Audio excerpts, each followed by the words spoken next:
Hello, I'm King Link, and this is my preview of Humble Monthly Bundle for November 2019. This month we're doing the preview of Call of Duty World War II. And before we get into this, I mean, look at this game. It's so iconically Call of Duty. They just have this style that's there. Why am I not doing a preview of the other two games, Spyro Reignited Trilogy, and I believe it's the Crash Bandicoot Collection is the title of the other one?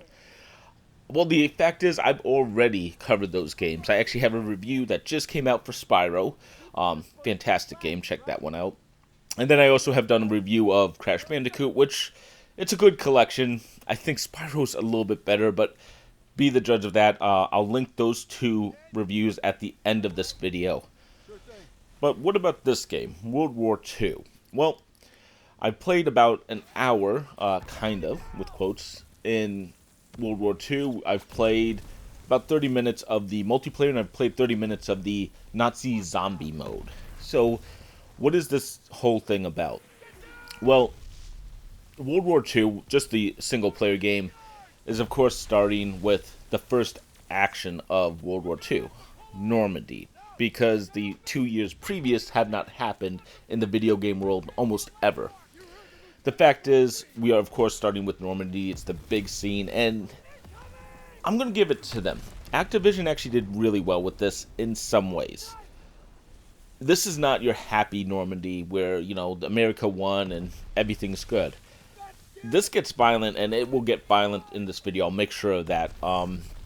This is not like the everything's good. This is the oh shit, we're actually taking a beach that's entrenched. And it's bloody. It's scary. I mean, there is some really nasty scenes here. Nothing too gross out, but I think this might be the big moment of this game. You know those big moments that every game has had. Advanced Warfare, of course, has your friend blowing up, and then the press F to pay respect, that horrible scene. In this one, I mean, Normandy just feels really nasty, really gritty. And you'll see it. It's not a happy moment. It's not like, yay, America is winning, America's entering the war. It's pretty bad at the beginning of this. Even all throughout this, it's not like this easy mission. And I gotta give them credit because Normandy wasn't this great moment that most games have shown it as. Normandy had a lot of dead soldiers, but it also was when America and the UK again returned to the mainland and started their big assault. So yeah, the fact that it's bloody is a little bit of shock value, and maybe it's over the top. I think it could be, but at the same time, I think also it's appropriate in some ways. With that said, though, it's Call of Duty. I think you all know how this game goes. You basically get a gun, you shoot a lot of people, you go to the next checkpoint, you do a little mini game. This game actually has quick time events, and I'm going to be honest, I'm not buying them. The one that you'll see here is basically move the little target to the center and hit a button. Seems okay, but then they actually have moments where later in the same mission, the guy grapples you and starts, trying to kill you, and you have to hammer X and then do the same little mini game. And if you don't do it fast enough, you die. And it's like, why is there a quick time event? Period. It's 2000. This was 2017. It's 2019. Either one is not acceptable. I think we're beyond this point of video game design. But whatever. It is Call of Duty. In this mission, you're going to run around. You're going to clear out bunkers and kill a lot of people. Now, the first time I played it, like I said, I played about an hour. I actually played about 30 minutes of this game on hardened difficulty, the third difficulty. And this opening scene is kind of brutal. You have to take cover. And the one negative I have with this opening scene, and pretty much the whole thing, is the game's not very clear about how you advance, especially here. You have to hit each of these marks. If you go too far out of cover, you're going to get killed, but some locations feel like they shouldn't be too far, and some locations feel that they are the right distance, and you might just get killed by running. You might just get killed randomly. I'm not sure how this logic works, but on hardened, it's really hard. On normal, it's perhaps a bit too easy. Maybe more indicators would have worked. That being said, I am playing this one on normal. I'm switching over to that, and it's a good challenge. I do like this game. I did play this on controller, and I'm now playing on mouse and keyboard when I did the rest of this. So, yeah, solid. With that said, I mean, if you've never played Call of Duty, you owe it to yourself to check this one out, just because this is a rite of passage for all gamers. I think everyone has to have played at least one Call of Duty so they know they can make a true informed decision on if the brand is good or bad. And in this case, it's $12 for 3 games. So $4 to try out a Call of Duty. It's worth it. If you've already played Call of Duty, I'll tell you how this one stacks up against the rest. But I don't have that answer yet. So yeah, moving on to multiplayer. The multiplayer actually feels really good. I found a lot of matches. I played at midnight on the Pacific time zone. And yeah, I kept finding matches in under a minute. Now compare this to Black Ops 4, where I still could not find matches at this time of night. Their big mode was never full. Their multiplayer felt like you have to play the featured matches, otherwise you won't get anyone. Feels like World War II is actually more lively, which, bad sign for Activision, good sign for us. It is, again, the typical multiplayer, with one exception.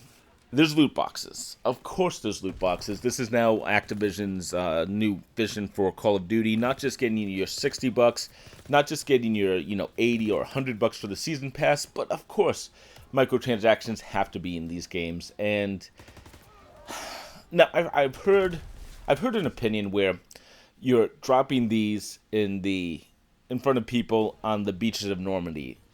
When I opened my box, I did not see that, but it is distasteful if that's in the game.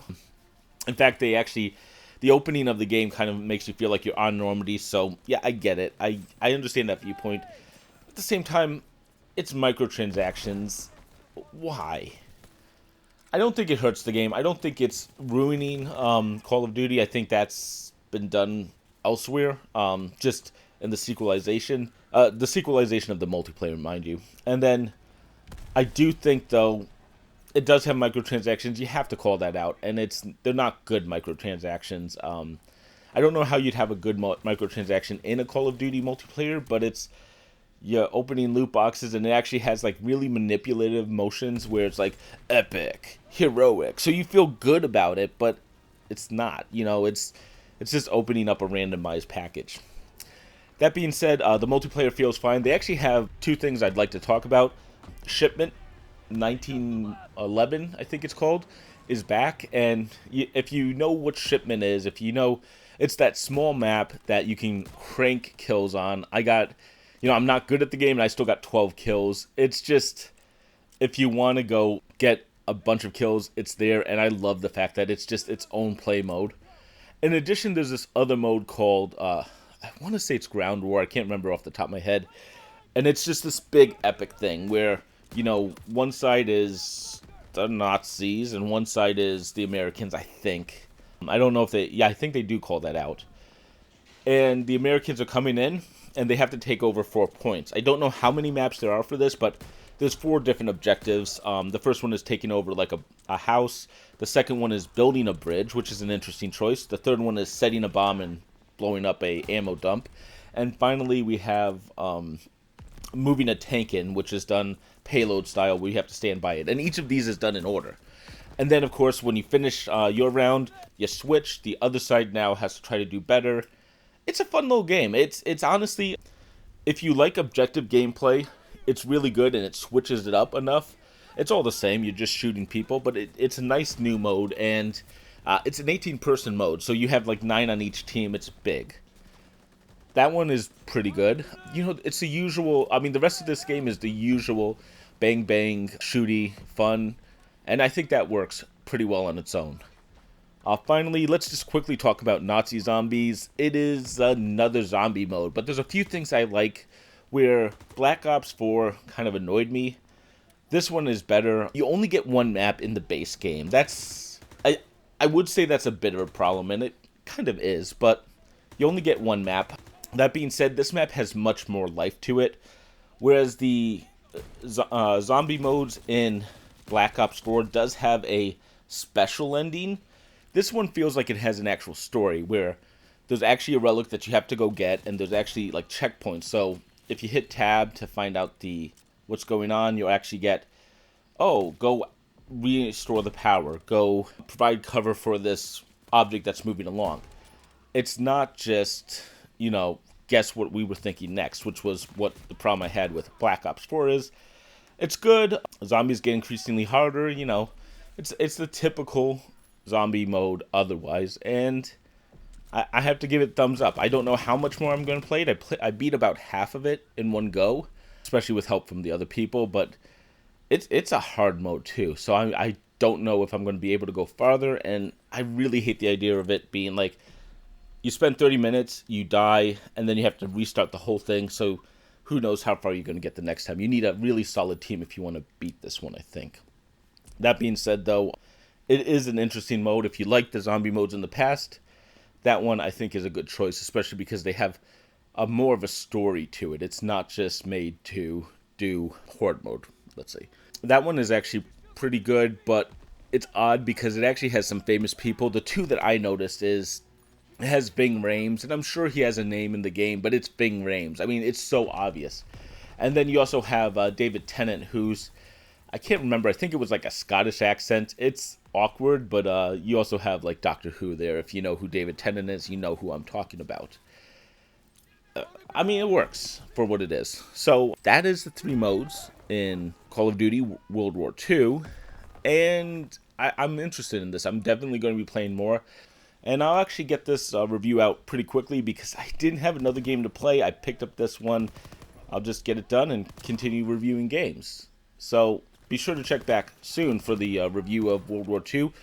And you already have the other 2 games. If you did enjoy this, though, consider subscribing. I'll be back soon, like I said, to give you a full review.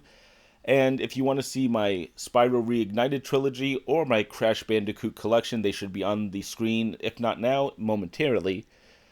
Until then, I'm King Link, and thank you for watching.